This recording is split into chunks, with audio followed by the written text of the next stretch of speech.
Class 12 UP board के प्यारे विद्यार्थियों, स्वागत है आप सभी का शिवम लेक्चरर में। साहित्यिक हिंदी का पेपर है जो 18 फरवरी 2026 के लिए सबसे ज़्यादा महत्वपूर्ण है। मेरे प्यारे बच्चों, पूरा पेपर एकदम अच्छे से आंसर के साथ हल करके आपको बताने वाले हैं, तो आप लोग वीडियो को पूरा अंत तक देखिएगा। यदि आप वीडियो को पूरा अंत तक देखते हैं तो ये मेरी गारंटी है कि आप हिंदी में 95 प्लस अंक जरूर लेकर आओगे। मेरे प्यारे बच्चों, सेम ऐसा ही पेपर आएगा। यह एक वायरल पेपर है। समय 3 घंटे 15 मिनट का होता है और पूर्णांक होता है 100 का। यहाँ पर थोड़ा सा निर्देश देख लेते हैं। निर्देश में क्या है? प्रारंभ के 15 मिनट परीक्षार्थियों को प्रश्न पत्र पढ़ने के लिए निर्धारित है। इस प्रश्न पत्र में 2 खंड हैं। दोनों खंडों के सभी प्रश्नों के उत्तर देना अनिवार्य है। तो सभी लोग वीडियो को लाइक करेंगे, चैनल पर नए होंगे चैनल को सब्सक्राइब करेंगे, शेयर करेंगे। चलिए वीडियो को शुरू करते हैं। खंड का प्रश्न नंबर 1 का है, वासुदेव शरण अग्रवाल लेखक हैं किसके? अकाल पुरुष गांधी के, भारत की एकता के, विवर्त के, धरती के फूल के। तो वासुदेव शरण अग्रवाल लेखक हैं भारत की एकता के। धरती के फूल रचना है कन्हैया लाल मिश्र प्रभाकर की। विवर्त रचना है जैनेन्द्र कुमार की। और अकाल पुरुष गांधी रचना है जैनेन्द्र कुमार की। तो इसको ध्यान रखेंगे। प्रश्न नंबर 1 का खा है, जयशंकर प्रसाद की रचना है। आषाढ़ का एक दिन, कुटज, ध्रुवस्वामिनी, आत्मनेपद। तो ध्रुवस्वामिनी नाटक है जयशंकर प्रसाद का। ठीक है। आषाढ़ का एक दिन मोहन राकेश का नाटक है। कुटज हजारी प्रसाद द्विवेदी का निबंध है। और आत्मनेपद सच्चिदानंद हीरानंद वात्स्ययन अज्ञेय का निबंध है।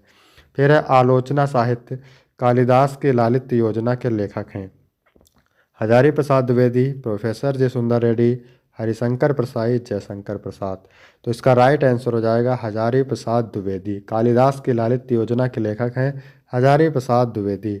इसके बाद अगला प्रश्न है, चंद्रकांता संतत्य कृत की विधा है। निबंध है, नाटक है, कहानी है, उपन्यास है। तो ये उपन्यास है मेरे प्यारे बच्चों। किसका है? देवकी नंदन खत्री का। फिर अगला है, रूपक रहस्य के लेखक कौन है? श्याम सुंदर दास, वियोगी हरि, या फिर रामचंद्र शुक्ल, बालकृष्ण भट्ट। तो रूपक रहस्य के लेखक हैं श्याम सुंदर दास। पहला ऑप्शन राइट हो जाएगा। इसके बाद प्रश्न नंबर 2 का है, अयोध्या सिंह उपाध्याय हरिओत की कृति नहीं है। चौखे चौपदे, प्रिय प्रवास, वैदेही वनवास, चित्राधार। चौखे चौपदे, वैदेही वनवास और प्रिय प्रवास ये अयोध्या सिंह उपाध्याय हरिओत की रचना है। चित्राधार नहीं है, चित्राधार है जयशंकर प्रसाद की।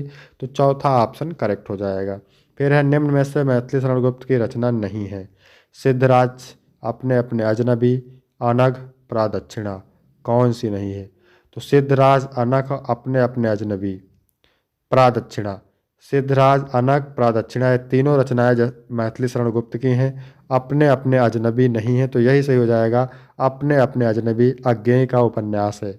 इसके बाद है, पिंजड़े की उड़ान किसकी रचना है? पिंजड़े की उड़ान रचना है केदारनाथ अग्रवाल की, यशपाल का, शमशेर बहादुर सिंह का, नागार्जुन का। तो ये मेरे प्यारे बच्चों हैं यशपाल का। दूसरा ऑप्शन राइट हो जाएगा। इसके बाद है, तार सप्तक का प्रकाशन वर्ष। तो तार सप्तक का प्रकाशन वर्ष है 1943। चौथा ऑप्शन राइट हो जाएगा। दूसरा सप्तक का प्रकाशन वर्ष है 1951। तीसरा सप्तक का प्रकाशन वर्ष है 1962। और चौथा सप्तक का प्रकाशन वर्ष है 1979। तार सप्तक के संपादक कौन है? अज्ञेय। यानी चारों सप्तक के संपादक हैं सच्चिदानंद हीरानंद वात्स्ययन अज्ञेय। फिर अगला प्रश्न है, द्विवेदी युग की समय सीमा है 1868 से 1900, 1900 से 1938, 1900 से 1922, 1938 से 1943।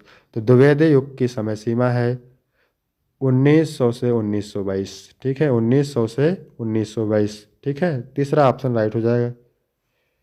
इसके बाद प्रश्न नंबर 3 है, दिए गए गद्यांश पर आधारित निम्नलिखित प्रश्नों के उत्तर दीजिए। 10 अंक का पूछा जाता है।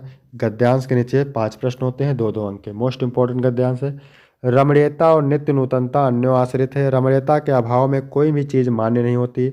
नित्य नूतनता किसी भी सर्जक की मौलिक उपलब्धि की प्रामाणिकता सूचित करती है और उसकी अनुपस्थिति में कोई भी चीज़ वस्तुतः संता व समाज के द्वारा स्वीकार नहीं होती। सड़ी गली मान्यताओं से जकड़ा हुआ समाज जैसे आगे नहीं बढ़ पाता, वैसे ही पुरानी रीतियों और शैलियों की परंपरागत लीक पर चलने वाली भाषा भी जन चेतना को गति देने में प्रायः असमर्थ रह जाती है। ठीक है, तो ये पहला क्या है? उपयुक्त गद्यांश के पाठ एवं लेखक का नाम। देखिए यहाँ पर भाषा शब्द आया हुआ था, समझ जाइए, भाषा और आधुनिकता से लिया गया है और लेखक का नाम है प्रोफेसर जी सुंदर रेड्डी। इसके बाद है दूसरा प्रश्न, नित्य नूतनता क्या सूचित करती है? तो नित्य नूतनता किसी सर्जक की मौलिक उपलब्धि की प्रामाणिकता को सूचित करती है। यह दर्शाती है कि सर्जक ने कुछ नया और मौलिक रचा है जो समाज और जनता के लिए स्वीकार्य होता है। फिर है तीसरा, भाषा के सशक्त माध्यम का उल्लेख कीजिए। भाषा समूची युग चेतना की अभिव्यक्ति का एक सशक्त माध्यम है। यह तब सशक्त बनती है जब वह अपने युग अनुकूल सही मुहावरों को ग्रहण कर सके। इसके बाद परंपरागत और अभिव्यक्ति शब्दों का अर्थ। परंपरागत का अर्थ है पुराने रीति रिवाजों और परंपराओं का पालन करने वाली। अभिव्यक्ति का अर्थ है किसी भावना, विचार या विचारधारा को प्रकट करने वाली। फिर है रेखांकित अंश की व्याख्या। व्याख्या किसकी करना है? देख सकते हैं यहाँ पर, जिसकी रेखा खींची हुई है, यहाँ से लेकर यहाँ तक की व्याख्या करना है। तो चलिए देखते हैं। गद्यांश का रेखांकित अंश यह बताता है कि सड़ी गली मान्यताओं और पुरानी रीति रिवाजों से जकड़ा हुआ समाज कभी भी प्रगति नहीं कर पाता। इसी प्रकार पुरानी परंपराओं और शैलियों पर चलने वाली भाषा भी जन चेतना को गति देने में असमर्थ रहती है। इसीलिए भाषा को प्रगतिशील और समय अनुकूल होना चाहिए। फिर यहाँ पे अथवा करके दिया है, भी मोस्ट इम्पॉर्टेंट है। पूर्वजों ने चरित्र और धर्म, विज्ञान, साहित्य, कला और संस्कृति के क्षेत्र में जो कुछ भी पराक्रम किया है, उस सारे विस्तार को हम गौरव के साथ धारण करते हैं और उसके तेज को अपने भावी जीवन में साक्षात देखना चाहते हैं। यही राष्ट्र संवर्धन का स्वाभाविक प्रकार है, जहाँ अतीव वर्तमान के लिए भार रूप नहीं है, जहाँ भूत वर्तमान को जकड़ नहीं रखना चाहता, वरन अपने वरदान से पुष्ट करके उसे आगे बढ़ाना चाहता है, उस राष्ट्र का हम स्वागत करते हैं। देखिए यहाँ पर राष्ट्र शब्द आ गया है। तो पहला क्वेश्चन है, उपयुक्त गद्यांश के पाठ और शीर्षक का नाम, राष्ट्र का स्वरूप, और लेखक का नाम है वासुदेव शरण अग्रवाल। किस राष्ट्र का हम स्वागत करते हैं? तो हम उस राष्ट्र का स्वागत करते हैं जो अपने भूतकाल के वरदान से वर्तमान को पुष्ट करके आगे बढ़ाना चाहता है। प्रस्तुत गद्यांश का आशय स्पष्ट करना है। तो इस गद्यांश का आशय यह है कि हमें अपने पूर्वजों के योगदान पर गर्व है और हम चाहते हैं कि उपलब्धियों का प्रकाश हमारे भविष्य में भी बने रहे। यह राष्ट्र संवर्धन का स्वाभाविक तरीका है, जिसमें अतीत को वर्तमान में बांधने के बजाय उसे आगे बढ़ाने का प्रयास किया जाता है। इसके बाद चौथा प्रश्न है, पूर्वजों की किन उपलब्धियों को हम गौरव के साथ धारण करते हैं?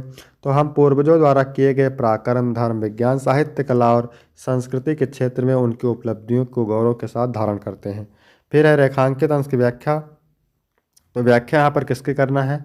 व्याख्या करना है, देख सकते हैं, यहाँ से लेकर के यहाँ तक की करना है व्याख्या। तो चलिए देखते हैं। रेखांकित अंश में बताया गया कि ऐसा राष्ट्र जिसमें अतीत का बोझ नहीं है, बल्कि वह अपने भूतकाल की उपलब्धियों को वर्तमान के विकास में सहायक मानता है, का स्वागत किया जाना चाहिए। यह राष्ट्र अपने इतिहास को संजोते हुए उसे एक नई दिशा में ले जाने की कोशिश करता है। चौथा नंबर प्रश्न है, दिए गए पद्यांश पर आधारित निम्नलिखित प्रश्नों के उत्तर दीजिए। तो बैठी थी अचल तथा असंख्य तरंगे। कैकेयी स्थिर बैठी थी, लेकिन उसके मन में प्रश्नों के असंख्य तरंगे उठ रही थी। वह सिंही अब भी हा गौमुखी गंगा। वह कभी जो सिंहनी की बात दहाड़ा करती थी, आज वो गौमुखी गंगा के समान शांत है। कैकेयी कहती है कि हाँ, मैंने भरत को जन्म देकर भी ना समझ पाई। सब लोग सुन ले, और तुमने भी अभी यह स्वयं माना है। अगर ये सब सच है तो फिर लौट चलो घर भैया। मैं तुम्हारी अपराधीन हूँ मैया, मैं तुम्हारी अपराधीन हूँ। हे पुत्र राम, मैं तुम्हारी अपराधीन हूँ। दुर्बलता का चिन्ह विशेष शपथ है। शपथ क्या है? दुर्बलता का विशेष चिन्ह है। पर हम अबला स्त्री के लिए कौन सा रास्ता है? ठीक है, तो एक कैकेयी का अनुताप से लिया गया है और मैथिली शरण गुप्त कवि हैं। दूसरा प्रश्न है, प्रस्तुत पद्यांश में कवि ने कैकेयी के किस रूप का वर्णन किया है? तो इस पद्यांश में विधवा कैकेयी श्वेत धारण कर ऐसी प्रतीत हो रही थी मानो पूरे ने चांदनी को ढक लिया हो। स्थिर बैठी होने के पश्चात भी कैकेयी के मन में विचारों की अनगिनत तरंगे उठ रही थी। कभी सिंहनी से प्रतीत होने वाली रानी कैकेयी आज दीनता के भावों से भरी है। इसके बाद सिंहनी और गौमुखी गंगा से अभिप्राय क्या है? सिंहनी और गौमुखी गंगा से अभिप्राय है कि सिंहनी जैसा रूप धारण करने वाली कैकेयी अब गौमुखी गंगा के समान शांत, शीतल और पवित्र हो चुकी थी। कैकेयी के बदलते स्वभाव की कवि ने कल्पना की है। इसी कारण पहले प्रसंग में उन्हें सिंहनी और वर्तमान रूप के लिए गौमुखी गंगा के समान शांत और पवित्र बताया है। इसके बाद घर लौट चलने के लिए कौन किससे आग्रह कर रही है? तो घर लौट चलने के लिए कैकेयी राम से आग्रह कर रही है। फिर है रेखांकित अंश की व्याख्या। तो व्याख्या यहाँ पर किसकी करना है? व्याख्या करना है मेरे प्यारे बच्चों, देख सकते हैं आप। ठीक है, तो व्याख्या मैंने आपको पूरी बता ही दिया है। इसके बाद अथवा करके दिया है, ये भी मोस्ट इंपॉर्टेंट है। सूखी जाति मन लतिका जो धर्म में पड़ी हो। राधा पवन से कहती है, अगर कोई रास्ते में सूखी मुरझाई हुई लता पड़ी हो तो उस तो पाँव के निकट उसको श्याम के ले गिराना। तो उस सूखी मुरझाई हुई लता को श्री कृष्ण के पाँव के सामने लाकर गिरा देना और इस प्रकार सीधे से प्रकट करना कि प्रेम से वंचित होकर के राधा किस प्रकार मलिन और सूखती जाती है। फिर आगे कहती है, यदि कोई पत्ता नवीन तरुका नवल तरुका कोई नवीन वृक्ष का कोई पत्ता पीला हो रहा हो तो उस पीले पत्ते को प्यारे श्री कृष्ण के नेत्रों के सामने लाकर रख देना और धीरे धीरे संभाल कर रखना और उन्हें बताना कि प्रोसित पत्रिका नायिका किस प्रकार से पीले पत्ते की भांति पीली पड़ती जा रही है। ठीक है, तो यहाँ पर पाठ का शीर्षक और रचयिता का नाम लिखना है। पवन दूतिका है और अयोध्या सिंह उपाध्याय क्या है, कवि हैं। राधा पवन से पृथ्वी पर पड़ी हुई लता को क्या करने को कहती है, तो राधा पवन से पृथ्वी पर पड़ी हुई लता को श्री कृष्ण के पाँव के पास गिरा देने के लिए कहती है। फिर है सूखी लता से राधा कृष्ण को क्या संदेश देना चाहती है, तो सूखी लता से राधा कृष्ण को यह संदेश देना चाहती है कि वह प्रेम से रहित होकर किस प्रकार नित्य ही सूखती तथा मलिन होती जा रही है। प्रोसिता समय अलंकार है, उपमा अलंकार है। इसके बाद है उपयुक्त पद्यांश के रेखांकित पंक्तियों की व्याख्या कीजिए। तो राधा कहती है कि हे पवन, यदि किसी नए वृक्ष का कोई पत्ता पीला पड़ गया हो तो उसे प्रिय के सामने धीरे से रख देना और उन्हें बता देना कि उसी प्रकार वह राधा भी पीले पत्ते के समान पीली पड़ती जा रही है। ठीक है, प्रश्न नंबर 5 का है, निम्नलिखित में से किसी एक लेखक का जीवन परिचय देते हुए उनके प्रमुख कृतियों का उल्लेख कीजिए। हरिशंकर प्रसाई, वासुदेव शरण अग्रवाल और हजारी प्रसाद द्विवेदी। तो हजारी प्रसाद द्विवेदी का आप देख सकते हैं, यहाँ पर जीवन परिचय हेडिंग डालना है, इसके बाद साहित्यिक परिचय हेडिंग डालना है और फिर प्रमुख रचनाएं डाल करके आपको लिख देना है। ऐसे आप लिखोगे पूरे अंक मिलेंगे। फिर यहाँ पर है कवि का जीवन परिचय देते हुए उनके प्रमुख कृतियों का उल्लेख कीजिए। भारतेंद्र हरिश्चंद्र, रामधारी सिंह दिनकर, महादेवी वर्मा।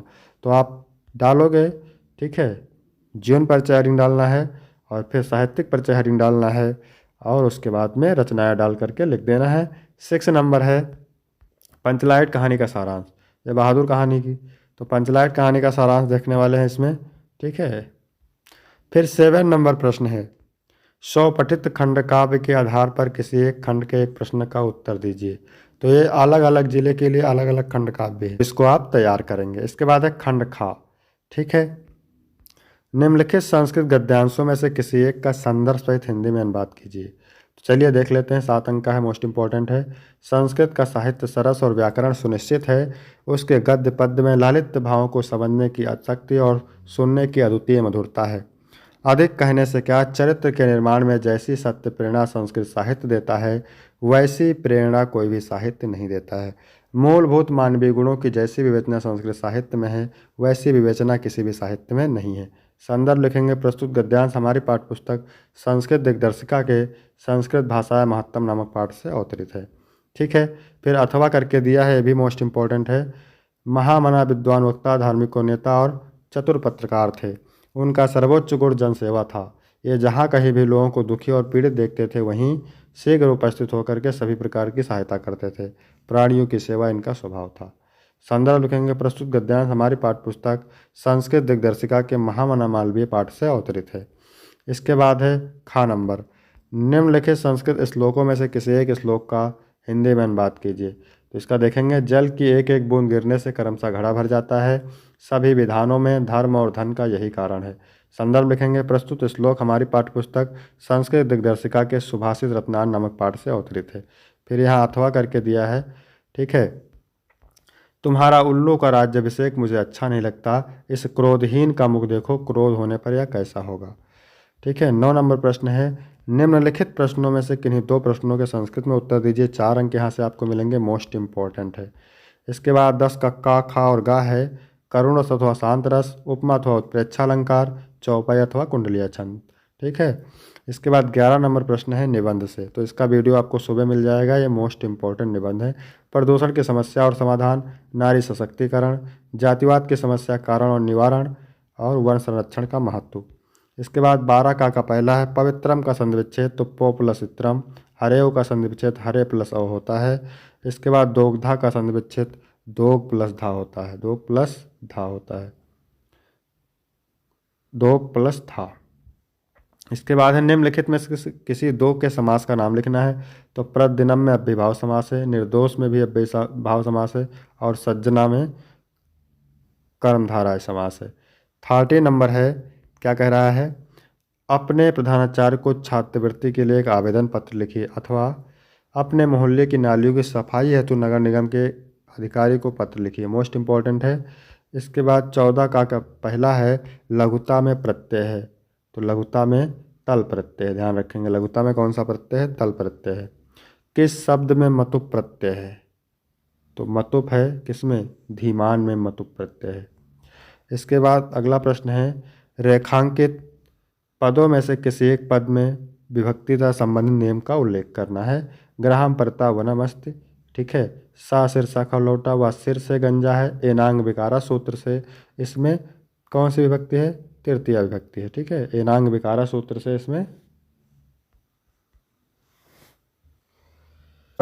इसमें तृतीया विभक्ति है।